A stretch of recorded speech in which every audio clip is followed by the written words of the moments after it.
So I wanted to take a second and do a little quick review on the KLX250s. Mine is an '09 model. I got it with about 6,000 miles on it, and got a pretty good deal. The guy had put on this M4 exhaust, and they tied up the rear end there with lights, and I think he rejetted it to match. That's about it. He pretty much left his thigh. I think he put a new handlebars and bark busters on there, and that's it. He had a D606 in the rear, M270 in the front, and the M270 was it literally left me on the side of the hill. I broke my leg on it, and I think 99% of it was that front tire. Just really was bad in the wet. But so far so good. I mean, it's a really nice bike. I had a DRZ in front of it, and DRZ had a lot more torque, more horsepower and such. But between power to weight, I think it might even be equal with the mod. Right now, the other mod that's done is the airbox removed. The last time I did that mod, it didn't take well. Like it started running rough. So this is I just did an oil change. Let's see how it's starting. I think I have to give it just a bit of gas. That's with the choke on. 7,180 miles. Seems to run really well. With the choke off. But I notice every little thing I do gives it a little bit more punch.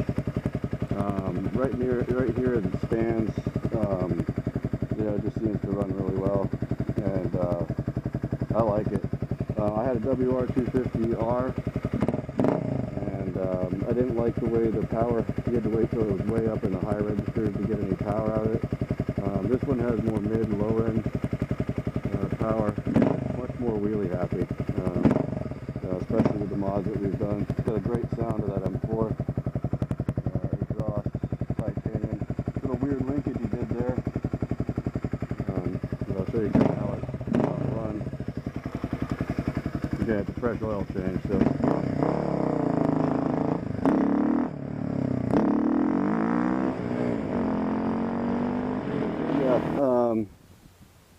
Yeah, back in 2001, I bought a KLX250s from the showroom, and the bike was great, but it had this shift start problem that you'd be shifting, you'd be in first gear going up a hill climb or something, then you'd lose first gear into neutral, and all you had left was second, which it wasn't very good. So I guess they changed that. The other thing that happened to me a lot with my KLX300 was I'd wash the front out a lot.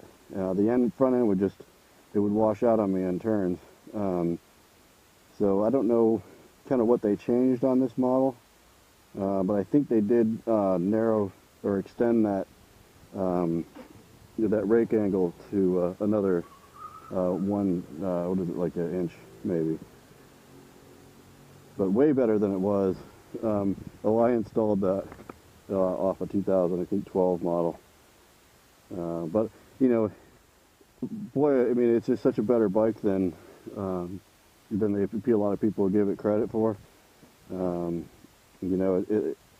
comes with a lot of good stuff that the other bikes come with, but actually, in that frame, I believe was in the 90s, the late 90s, was the KLX250 two-stroke had about the same frame, and it was winning all the motocrosses back then. So it's a pretty good. It's called a perimeter frame.